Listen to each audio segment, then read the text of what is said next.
2, 1. Natilla. Lift off. We're gonna do a special recipe today. Today we're doing natilla and it hits home for me. Well, that's why I said mostly we do easy. This really wouldn't be that easy, but once you master it, you're gonna be a pro. I have not been able to master it. It escapes me making this. I don't know why. So hopefully this little step-by-step will help you and me be able to make a natilla on our own without her.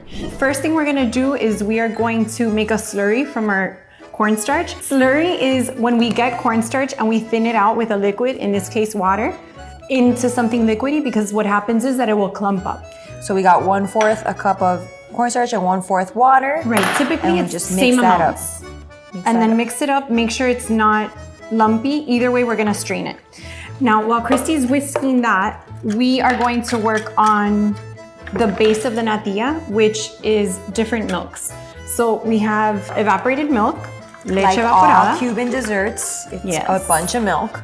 And then we have condensed milk, nice, ooey, gooey. The nectar of the gods. And we always, anytime we're blending something, we always want to start with liquid because it really helps the ingredients not stick to the blade. We're gonna go in with half of that because if not, we won't have space for everything. And we really want to make sure that everything is blended up. We're gonna go in with 4 egg yolks. If you have your egg whites though, you can probably make merengue. Yes, and for that we have a delicious merengue frosting on our website that you guys will love with any kind of cake, panetela. It's so, and like what else are you gonna do with your egg whites? So now what are we doing? We're gonna put in our cornstarch mixture into here. So it's just an insurance that everything is kind of gonna be smooth. Perfect. Now we're gonna move this to the side and we're ready to blend.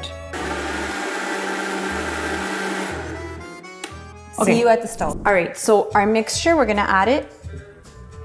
We're using a heavy bottom pot and we're gonna start with our heat on medium to medium high. We're gonna add in the remainder of the milk.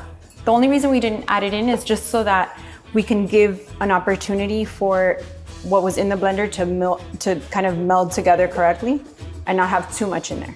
We're gonna add our flavorings. In this case, it's a cinnamon stick and vanilla bean. Nothing replaces fresh vanilla bean.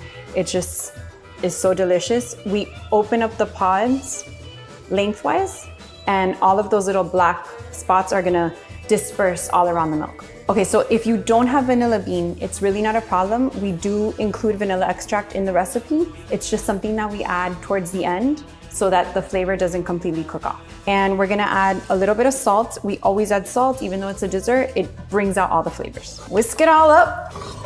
Whisk, whisk, whisk, whisk. Okay, so what has gone wrong for me? I don't cook it too much or I don't let it get hot enough. And so the natilla stays really thin because I didn't activate the cornstarch. So it's really important for you to want to get this heat high enough that it bubbles and activates the cornstarch because that's what's going to make it thick. Secondly, what else has gone wrong for me? I have burned the bottom because I have let it get too hot. So again, you know your stove, pay attention to your stove because if it gets burned on the bottom, it burns throughout and it doesn't taste good. What else have I done? I have curdled the eggs because there's eggs in here. And if you don't whisk and stir because you walk away because your phone rang, or you walk away because there was something good on the TV, or you walk away because the music was good and you were dancing, your eggs are gonna curdle because you weren't stirring it. And so these are all the lessons that I've learned. Okay, lots of talking. How's it looking? A good sign that it's starting to happen.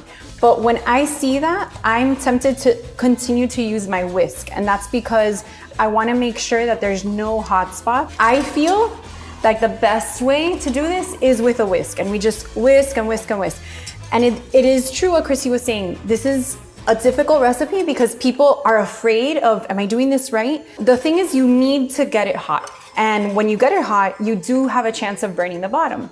But if the bottom slightly burns, that's okay. You just wanna pick up your whisk and not scratch the bottom. And what we're looking for is parts that stick onto the whisk. A tendency also to wanna continue to whisk and keep whisking. The problem is that then you will be here forever and we don't want that. It's a matter of, kind of patience, but also letting the natilla talk to you and saying like, okay, it's kind of bubbling up. Let me see what's going on. Whisking it one time. Do I see anything going on? give it time, right? Give it time, let it get hot. It's supposed to be this way. This is like making any other kind of pastry cream, custard, and it's just with the flavors that we grew up with in a Cuban kitchen. All right, Christy, I want you to do it so you kind of feel, I want you to feel what it feels like. So I'm gonna drop it to medium. Okay, I feel it. I feel the resistance. No, like this, but then like corner. There you go. Guys, I would love to talk to you about the test. Clearly, I've never passed it. All right, that looks pretty good. We're gonna drop it to low. So good. It's my favorite dessert. It actually hurts my feelings that I can't make it. Okay, and then we're gonna strain it. Yeah, that's it. That's it. It's gonna thicken up with time. We're gonna add the vanilla like we said right at the end.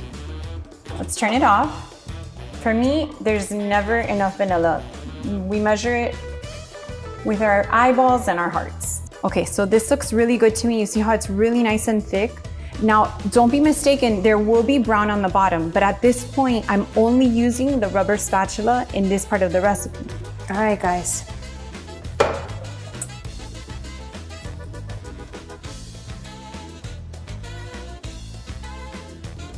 Beautiful. This is not what my pot looked like last time. All of this will stay behind, and this way you ensure that you're having a really, really nice, luscious, creamy natilla. So technically, as the recipe goes, now at this point, you would put it in the fridge, cover it. Ideally with plastic wrap, you would cover it and let it set, and it just kind of changes the texture. I must confess though, my favorite way to eat natilla is hot, warm, just like this. We're gonna let this set and then show you guys how it looks once it's set in a pretty bowl. All right, so this has had a chance to sit, and we just wanna show you guys a little bit of the texture, right? So it's really nice and thick. It's like Cuban pudding. Yeah, it's basically pudding. So we just add a little? I think, yes, a little bit of cinnamon goes a long way. So I wish you better luck than I've ever had. But truly, we hope that with the video, you've had the confidence to make it, and your family is definitely gonna love it. All right, join us for next time.